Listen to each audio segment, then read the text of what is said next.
Welcome to పూరా local.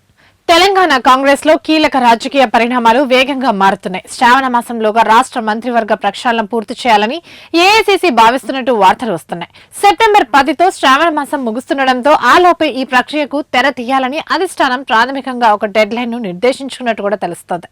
ఈ విస్తరణలో భాగంగా పనితీరు సరిగ్గా లేని ముగ్గురు మంత్రులపై వేటు పడే అవకాశం కనిపిస్తోంది. ఇందులో ప్రధానంగా మంత్రి కొండా సురేఖను కేబినెట్ నుంచి తప్పించే యోచనలో అధిష్టానం ఉన్నట్టు విస్తృతంగా చర్చ జరుగుతోంది. ఇటీవల ఆమె కుమార్తె సుష్మిత ముఖ్యమంత్రి రేవంత్ రెడ్డిపై చేసిన విమర్శలు పార్టీలో తీవ్ర దుమారాన్ని రేపాయి. సురేఖపై చర్యలు తీసుకోకపోతే ఇతరులకు కూడా అలుసుగా మారే ప్రమాదం ఉందని పలువురు సీనియర్ మంత్రులు ఏఐసీసీ వద్ద ఆందోళన వ్యక్తం చేసినట్టు సమాచారం. అయితే కొండా సురేఖను ఒక్కరినే తొలగిస్తే మహిళా బీసీ వర్గాల నుంచి ప్రతికూల సంకేతాలు వెళ్లే ప్రమాదం ఉందనే కోణంలో కూడా ఏఐసీసీ ఆలోచిస్తోంది.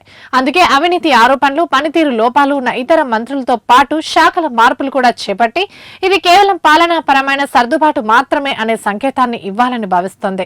ఇప్పటికే దీనికి సంబంధించిన జాబితాను సీఎం రేవంత్ రెడ్డి అధిష్టానానికి సమర్పించినట్టు కూడా తెలుస్తుంది. తొలగించాల్సిన మంత్రుల నుంచి రాజీనామాలు చేయించి బాధ్యతను ఏఐసీసీ పెద్దలే తీసుకోనున్నారు. ఒకవేళ రాజీనామాకు నిరాకరిస్తే బర్తరఫ్ చేసేందుకు కూడా వెనకాడబోమని వార్తలు వినిపిస్తున్నాయి.